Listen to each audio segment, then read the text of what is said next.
Hi guys, it's me again, Yanni Vlog. So guys, good morning. So 4 o'clock in the morning dito kami sa London Gateway, Anchorage. So medyo malamig. So today's video guys, mag-repair tayo ng twist lock. Ayun ang dami. So dito yung working place namin. So papakita ko sa inyo kung paano mag-repair ng twist lock. Saka may manual naman dito kapag sa kakailanganin mo. So yung twist lock namin is CV20 or yung brand niya is Mark Breaker. So papakita ko sa inyo yung mga parts. So guys, ito yung mga parts ng twist lock natin, CV20 twist lock.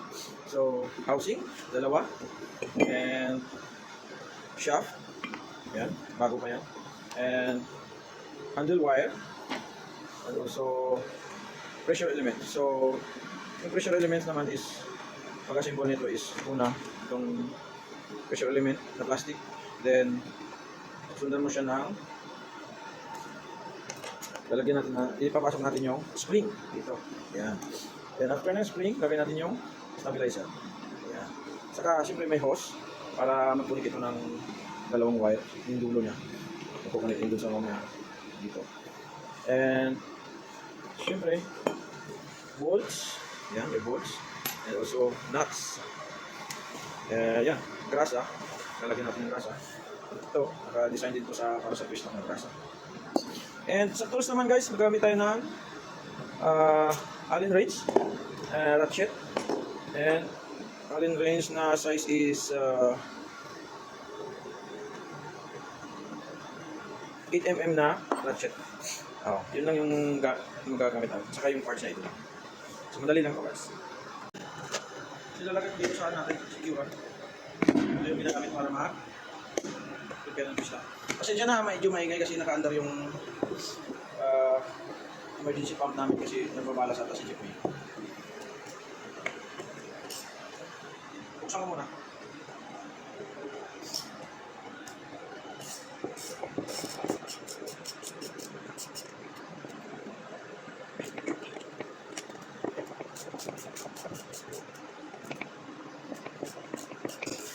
Minsan matigas na guys. Ang bolts, sinunga na, kalawang. Gaya nito.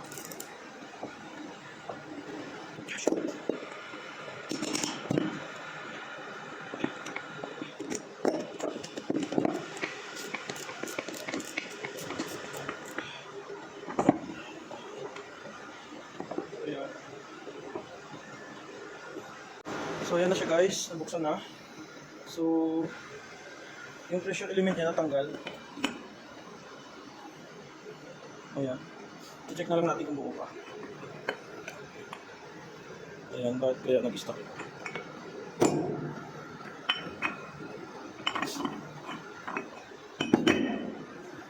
Ayan. So ito yung parts ng ating twist lock. So, main parts. Ito. Yung base, yung housing or base, yan, ito. Dalawa yan. Yan, dalawa yan. So, kailangan, yung housing, may buo pa yung ano niya, yung stopper, kabilaan yan. Dito sa taas, dito sa baba. Yan. Kikita mo naka-housing dalawa. So, ganun din sa kabila, kailangan buo yan. Kasi kapag, halimbawa, naputol na to, i-bilong na natin yan sa damage kasi nagkukos din yan ng stock. So, ito, shaft yan. So, yung tawag dito sa taas ng shaft is cone. Yan, kabila niya. At saka yung shaft is, tingnan din natin kung bumubuka itong lagayan ng handle wire. Kung buka, saka halimbawa, ganito, maluwag. Yan. Yan o, maluwag. So, pupupukin lang natin yan ng martilyo. Punti, yan lang dito mga. Para sumikip-sikip. Yun. So, yun. Yung sinasabi ko, yung pressure element, ito yung nakapwesto. Pressure element, ito nakapwesto. Yan. So, ito yung nagtutulak sa shaft. Kasi yung shaft, mayroon yung parang naka-diamond, ang tawag dito, nakapahalang dyan. Diyan naglalaro yung ano. Ayan. Diyan naglalaro yung pressure element. So, dito. Siya yung nagtutulak mag-lock, close open, close open. So, kailangan, since yung shaft na to, magkasing laki sila ng pressure element or magkasing lapad. So ginagawa ko, i-testing ko yung pressure element dito sa loob. Sa may awang dyan sa may sa may housing. Kailangan pagkakapasok ito guys, nakakapaglaro-laro ka niyan. Kasi kasing laki lang din niya yung yung shaft. So pagka nakakapasok ito, ibig sabihin nakakapasok din yung shaft. Saka di ganun din sa kabila. Yan. So dito medyo masikip na siya. So kapag masikip siya, yung shaft hindi niya makakapaglaro yan. Yan. Yan. So goods pa naman. Okay, pwede pa yan. So tara, umpisa na natin. So tanggalin ko muna itong lumang bolts.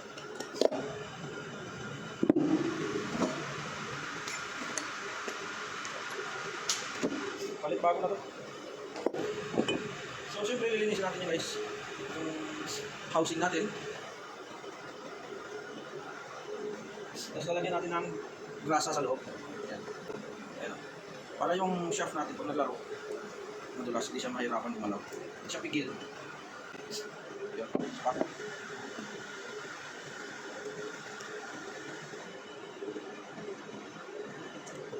So itong grasa namin, hinahaluan namin ito ng konting oil. Ay, ito pala. Yung shaft, kasahan na rin natin ito.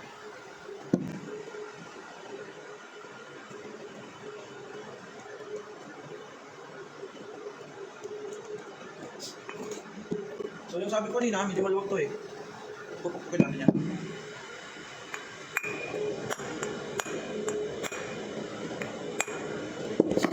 Tamang pupuk ko guys. So sa pag-assemble, inuuna ko yung nuts.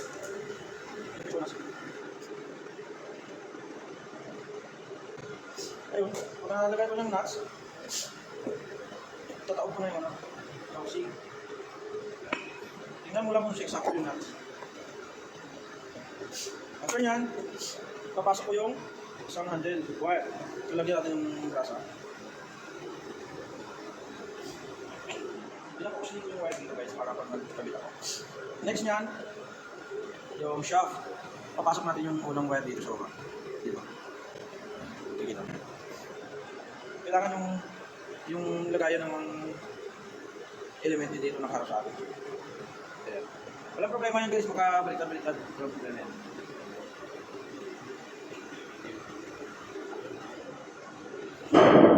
So yung unang wire natin, ayan, kapasok dito sa housing, paloob, tapos lumusot dito. Ayan. Napasok siya sa unang lagayan ng wire. So, after nyan, lalagyan natin siya ng hose. Ito yung hose na to, ito yung nagpo-connect sa yan. So yun yung piso ng hose yan. Then yung isa ko kaya lulusot dito sa kabilang element na housing, papasok din dito. Susunod natin. Yan. So after ko malagay yung isang wire saka yung hose, nagkasahan ko na ulit ito ang isang handle wire. Then di papasok dito sa housing. Yan, kailangan nakalusot din yan. Tapos kakabit ko dito sa hose.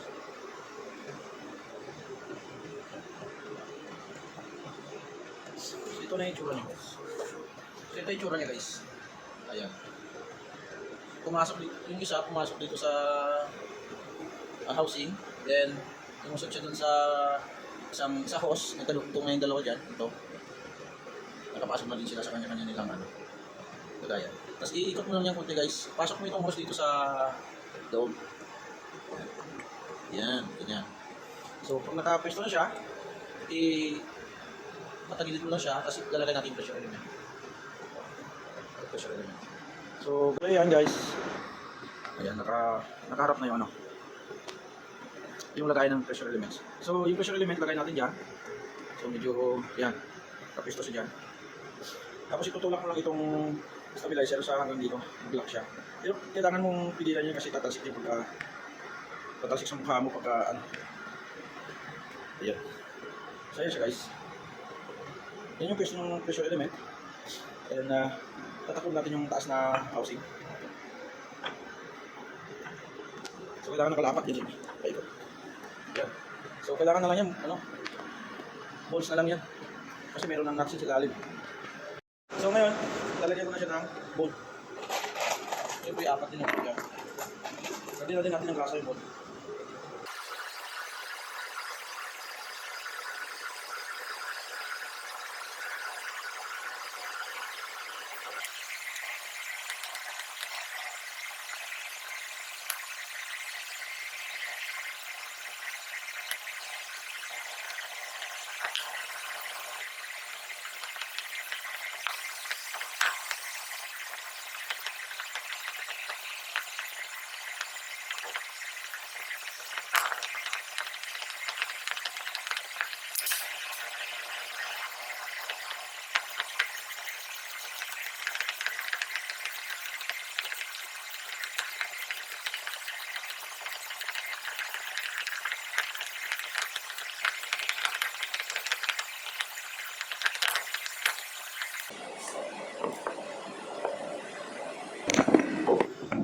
So ayan guys, buo na yung ating fish lock. Ayan. Ayan. So ayan. Ito yung close position niya. Pantay yung dalawang handle wire. So yun lang. So yun, ganun lang mag-repair ng fish lock. So madami-dami pa kaming i-repair. Ayan. Actually, kada anchorage lang kami na anchorahe lang kami na i-repair. So ito madami pa. Meron pa din doon sa blue na drum, dalawa. So meron din dito isa. Dalawa din. So, ano lang, easy lang. So guys, yun, sana may natutunan kayo. Sana nakuha nyo yung idea kung paano mag-repair ng fish lock, saka yung mga parts niya. Madali lang naman kilalanin yung parts niya. So, thank you for watching guys. See you again in my next vlog.